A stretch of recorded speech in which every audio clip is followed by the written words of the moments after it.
story. I was a part of a team that was going to go to Nigeria. We met in New York, and they were trying to, and I'll be careful with my words, they were trying to set up or start something in West Africa. And Nigeria was a good choice. Main reason is the population. We've got it. So it's a really good place to get it started. And these are the nuances in our, again, corruption. So I won't blame them.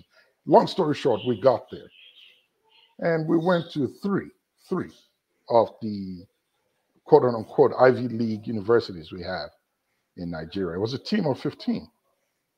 Lagos, Benin, and Ife.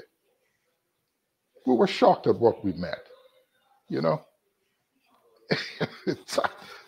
It was one of my most disappointing moments in life, where we were told before we get to meet and talk with the research team in the teaching hospital, we have to, so to say, scratch or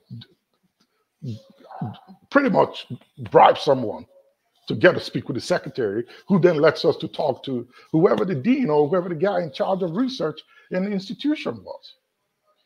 It was a pushback. Guess where it landed? Ghana. We lost that one. Okay, so that's a topic for another day.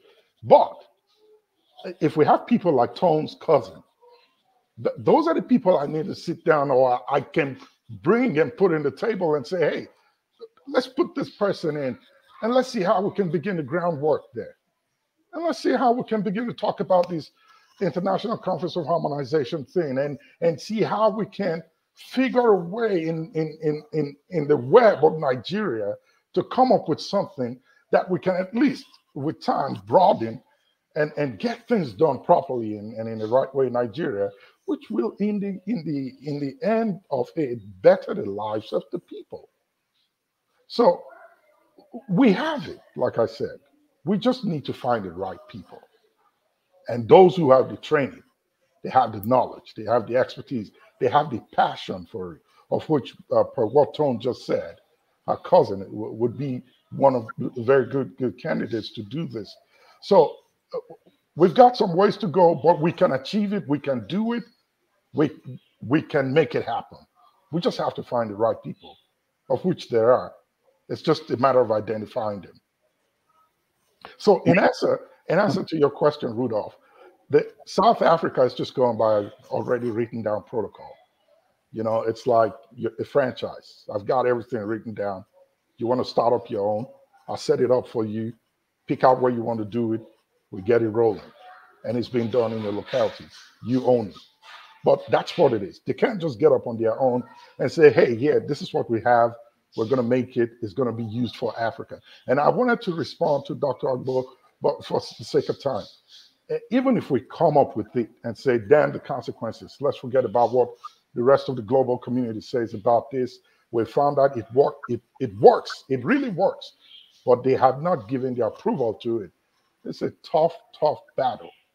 And until we get involved in there, sit at the table where these policies and guidelines are being drafted, and we're a part of that discourse and conversation, no matter what we find, it won't fly. What will happen is it'll be locked up in the freezer, and that's where it belongs. I've got one, mine, locked up in the freezer because they came to buy the rights. And I said no. My professor said no. We're not going to sell it. Guess where it ended up? Russia.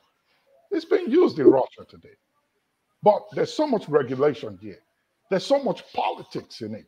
I mean, when I say politics, I mean politics. Like, you'll be shocked. And you'll be, this is not to save lives. I thought it would be allowed. But the politics will not allow it. If you're not at the table, you don't stand a chance. So that's where we need to be. And we've got the people with the brain, the intellect, the knowledge, the expertise, Nigerians who are in this field that can comfortably sit at the table and have these conversations. All right. Thank you.